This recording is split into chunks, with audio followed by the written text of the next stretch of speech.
Ben, alors les gars, je suis content de vous retrouver dans cette petite vidéo avant-match. Barça versus Saint-Girona, 16e journée de la Liga. Encore un match crucial pour une équipe comme le Barça demain pour le comptant de la 16e journée de la Liga. Alors, lors de la 15e journée, le Barça a gagné une équipe comme l'Atlético Madrid par 1-0 avec un excellent joueur Félix, MVP en finale de la rencontre. Le Barça était au niveau pour le comptant de la 15e journée. Tous les joueurs étaient hyper au niveau. Que ce soit Inaki Peña dans le but, un excellent match de sa part. L'accent de la défense Andreas Christensen accompagné de Ronald Araujo hyper solide, charnière hyper solide, avec beaucoup en fait de maîtrise, qui se sont fait à droite en Jules Koundé, excellent match de sa part, Joao Cancelo à gauche la même chose, le milieu Pedri, Frenkie de Jong, Ilkay Gundogan, c'était vraiment un récital les gars de la part de ce trois au milieu du grand art, ils nous ont régalé, devant Joao Félix MVP de la rencontre, excellent match, Rafinha la même chose, Robert Lewandowski c'était le seul qui était un peu en deçà. Alors c'est lui qui a eu le plus petit note en fait pour une équipe comme le Barça dimanche pour le comptant de la 15e journée lors de la précieuse victoire d'une équipe comme le Barça sur une équipe en fait comme l'Atlético Madrid. Alors demain c'est la 16e journée, c'est une nouvelle journée et c'est un autre match pour une équipe comme le Barça face à une équipe en fait hyper redoutable en Ligue en fait depuis que la saison commence les gars. Parce que pour l'instant une équipe en fait comme Gérone, c'est une équipe qui fait vraiment une excellente début de saison pour l'instant. C'est vraiment une équipe en fait redoutable, c'est une équipe qui fait une excellente début de saison et les gars, personne n'aurait imaginé aujourd'hui qu'une équipe en fait comme Girona aurait eu en fait le même nombre de points qu'une équipe comme le Real Madrid pour l'instant. Alors pour l'instant, une équipe comme Girona se retrouve en fait en deuxième position, le Real Madrid en première position, Girona en deuxième position, le Barça en troisième position, mais le Real Madrid est en première position les gars, c'est en fait c'est une question en fait de goal average parce que pour l'instant, une équipe comme Girona compte le même nombre de points qu'une équipe comme le Real Madrid. En fait le Barça compte en fait en 4 longueurs de retard d'une équipe comme le Real Madrid, en fait d'une équipe comme Girona aussi. Alors voilà pourquoi le match en 2-2, mais les gars, c'est un match en plus qui est crucial pour une équipe comme le Barça. Parce que pour l'instant, que ce soit le Real Madrid, que ce soit une équipe comme Girona, les deux en fait en comptant 4 longueurs en fait d'avance sur une équipe comme le Barça. Alors en cas de défaite en demain, une équipe comme Girona pourrait laisser le Barça en fait à 7 longueurs de retard. Et c'est la même chose pour une équipe comme le Real Madrid. Vous imaginez les gars, on peut tout simplement pas permettre une chose en pareille. Le Barça s'améliore petit à petit. À présent, il y a beaucoup en fait de progression. Alors le Barça doit tout simplement gagner une équipe comme Girona demain. Le Barça était au niveau pour le comptant de la 15e journée et le Barça doit l'être encore plus demain pour le comptant de la 16e journée face à une équipe comme Girona. En fait, le Barça doit tout simplement gagner pour réduire en fait dans le cas 2 points qui est en fait entre lui et une équipe comme Girona pour l'instant. Parce que le Barça ne peut tout simplement pas se permettre de donner encore plus en fait de l'âge à une équipe comme le Real Madrid et une équipe en fait comme Girona au classement.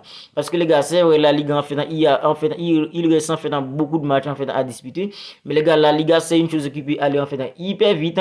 Le Barça s'améliore maintenant, le Barça doit tout simplement continuer à gagner et demain en fait le Barça doit montrer en fait encore beaucoup plus de caractère, beaucoup plus en fait de maîtrise, beaucoup plus en fait de volonté comme ça a été face à une équipe comme l'Atlético Madrid dimanche pour le compte en fait de la 15e journée. Alors une équipe comme Girona les gars, c'est vraiment une équipe redoutable pour l'instant parce que jusqu'à présent en fait il y a 15 journées en fait qui se sont déjà jouées. Alors pour l'instant, le seul match en capé d'une équipe comme Girona les gars, c'est le match en face à une équipe comme le Real Madrid. C'est seulement le Real Madrid en fait qui a réussi à barrer une équipe en fait comme Girona depuis que la saison commence. Parce que c'est vraiment une équipe redoutable, un effectif en fait bien rodé, un effectif en fait bien assis avec un entraîneur qui sait ce qu'il fait, avec des joueurs en fait de qualité. C'est pas des joueurs en fait qui sont au premier rang au football mondial pour l'instant, mais c'est un collectif bien rodé, un effectif en fait bien assis avec des joueurs de qualité, des joueurs en fait qui ont en fait de la volonté, des joueurs qui ont en fait de la volonté de bien faire les choses. Alors il y a un joueur en fait il y a Eric Garcia qui était tout bas à la saison dernière.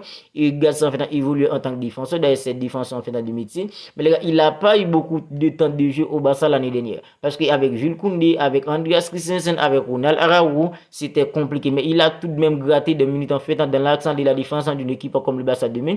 Et je me rappelle lors de la défaite d'une équipe comme le Barça face à Almeria, Eric Garcia évoluait en tant qu'en fait en 6. Alors Sergio Busquets était suspendu à ce moment-là. Alors cette année les gars, Eric Garcia est allé en fait à Girona. Pour l'instant c'est Eric Garcia qui évolue devant de la défense d'une équipe comme Girona en tant qu'en fait en numéro 6. Ça c'est vraiment en fait un joueur qui fait du bien, c'est vraiment une chose qui fait vraiment du bien à une équipe en fait comme Girona pour l'instant. Parce qu'ils ont perdu un joueur comme Aurel Romeo qui fait du n'importe quoi au Barça à présent. Alors c'est Eric Garça qui évolue en tant que 6 ans pour une équipe comme Girona. Alors Eric Garça, c'est pas un joueur qui est puissant dans l'aspect offensif, mais les gars, quand il s'agit de récupérer des ballons, quand il s'agit en fait de découvrir les espaces, quand il s'agit de mettre en fait d'intensité, d'agressivité en fait, couvrir les espaces les gars, en fait ça c'est vraiment en fait un joueur hyper excellent avec une équipe comme Girona les gars depuis son arrivée à Girona pour l'instant. Et c'est lui qui évolue en tant que numéro 600 pour une équipe comme Girona, c'est lui qui évolue devant de la défense d'une équipe comme Girona. Et demain en fait on aura en fait l'opportunité de voir un joueur comme Eric Garça évoluer contre une équipe comme le Barça qui était en fait dans son club dans la saison dernière. Les gars, il y a 3 joueurs devant à surveiller demain.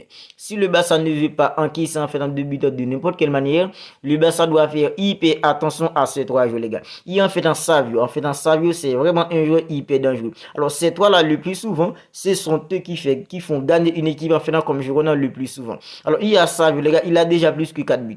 Il y a un joueur en fait qui s'appelle Angel Herrera, lui aussi il a déjà en fait plus que 4 buts en Liga. Il y a en fait un Dovbik les gars, c'est vraiment des joueurs hyper dangereux, des joueurs en fait des qualités qui peuvent mettre une équipe en fait en difficulté à tout moment. Ce sont des joueurs hyper dangereux et le Barça doit tout simplement les surveiller. Des joueurs comme Ronald Araujo qui va jouer avec un masque, des joueurs comme Andreas Christensen parce que Nico Martinez sans lui il est à l'infirmerie, des joueurs en fait comme Jules Koundé. Le Barça doit être hyper vigilant demain parce que ce match, le Barça ne peut tout simplement pas le perdre face à une équipe en fait comme Girona, parce qu'en cas de défaite du Barça demain, une équipe comme Girona et le Real Madrid en fait prendront tout simplement en fait le large sur le Barça au classement et en aucune façon on peut tout simplement pas permettre une chose en pareil. Alors les gars, en fait le Barça c'est une équipe qui s'améliore beaucoup maintenant. On a vu en fait beaucoup de progression, on a vu en fait de la verticalité, de la profondeur avec Pedri, Frenkie de Jong au milieu, ça fait vraiment du bien avec une équipe comme le Barça pour l'instant. Avec ces 3 là au milieu, la vision de Frenkie de Jong, la technicité d'un jeu comme Frenkie de Jong, la vision d'un jeu comme Pedri, les gars, en fait dans la vista d'un jeu comme Ilkay Gundogan. Alors le Barça a appris en fait dans ce qu'on appelle la supériorité technique au milieu. C'est vraiment une chose qui manquait au Barça depuis environ 2 mois. Alors en fait dans la défense, en fait dans Ronald Araujo, les gars, en fait dans celui qui devrait être en fait dans l'accent de la défense d'une équipe comme le Barça demain, accompagné d'un jeu comme Andreas Christensen, et ont été en fait tout simplement extraordinaire pour le Barça dimanche face à une équipe comme l'Atlético Madrid. Alors demain, mon 11 ans probable, c'est Inaki Peña dans le but, parce que Marc-André Ter Stegen, les gars, en fait, il est en fait déjà à route pour environ en fait, 2 mois ou 3 mois. Alors, Inaki Peña dans le but, il a fait un excellent match, il nous a sorti 2 arrêts exceptionnels en fait, pour nous tenir en vie face à une équipe comme l'Atlético Madrid dans dimanche. Dans l'accent de la défense, comme je disais tout à l'heure, Ronald Araujo accompagné d'Andreas Christensen. À gauche, les gars, c'est un joueur comme Joao Cancelo. Parce que pour l'instant, Leandro Balde, en fait, il sait pas vraiment ça avec lui, les gars. Il n'est pas du tout, en fait, au niveau pour l'instant. Alors, on a vu depuis lors du match en face à l'équipe, en fait, comme Porto, c'est plutôt un joueur comme Joao Cancelo qui évolue en tant que latéral gauche. Et Joao Cancelo, à présent, en fait, il se défend hyper bien en tant que latéral gauche. On savait déjà qu'il avait, en fait, la capacité pour évoluer à droite, en fait, et pour évoluer à droite et à gauche. Maintenant, il évolue, en fait, à gauche et il se débrouille, en fait, hyper bien. Puis, à droite, les gars, en fait, c'est un joueur en fait comme et Jules Koundé. Parce que lors du match en face à une équipe comme l'Atlético Madrid, Jules Koundé, il a fait un excellent match, les gars. Et il était vraiment excellent, les gars, offensivement pour une équipe comme le Barça avec Rafinha devant lui. Alors voilà pourquoi on fait un jeu plutôt pour un jeu comme on fait Jules Koundé à droite, puis un jeu comme Joao Cancelo à gauche. Au milieu, il n'y a pas de débat, les 3. Frenkie de Jong, Pedri, Ilkay Gundogan, ces 3 là au milieu pour une équipe comme le Barça, demain dans 11 ans probable. Et puis devant les gars, c'est un jeu comme Joao Félix accompagné de Rafinha, puis un jeu comme Robert Lewandowski. Joao Félix, il nous a sorti tout simplement un excellent match en face à une équipe comme l'Atlético Madrid dans dimanche. C'était son ancien club. En fait, il avait quelque chose à prouver et il l'a prouvé. Rafinha lui aussi, il avait fait un excellent match pour une équipe comme le Barça dimanche en face à une équipe comme l'Atlético Madrid. Robert Lewandowski, il était un peu en deçà, mais les gars, dans le contenu, en fait, il était mieux. Voilà pourquoi on fait un jeu plan plutôt pour ce 11 là demain entre le Barça et une équipe en fait comme Girona. Dans le but, Inaki Peña dans l'axe de la défense, Ronald Araujo, Andreas Christensen à gauche, Joao Cancelo à droite, un joueur comme Jules Koundé au milieu classique, Frenkie de Jong, Ilkay Gundogan accompagné de Pedri, devant Joao Félix accompagné de Rafinha, puis un joueur comme Robert Lewandowski axé. Voilà mon 11 probable pour le match de demain entre une équipe comme le Barça et une équipe comme Girona pour le compte de la 16e journée de la Liga. Alors on va en rester là pour cette petite vidéo avant match. Si elle vous a plu, n'hésitez pas à la liker, n'hésitez pas à la commenter. parce que si les gars, on parle des actualités du Barça, on fait des avant-matchs du Barça, on débriefe aussi les matchs du Barça. Si tout ça vous intéresse et que vous ne voulez rien manquer de tout ça, dès à présent les gars, abonnez-vous à la chaîne pour ne pas manquer toutes les dernières vidéos et n'oubliez pas d'activer la petite cloche des notifications comme ça. À chaque fois qu'on publie en fait une vidéo, vous serez en fait dans la première personne en fait à la recevoir tout simplement. Alors d'ici là les gars, prenez bien soin de vous, on se capte demain après la victoire du Barça en fait, je dis déjà la victoire après la victoire du Barça demain en fait pour le débrief.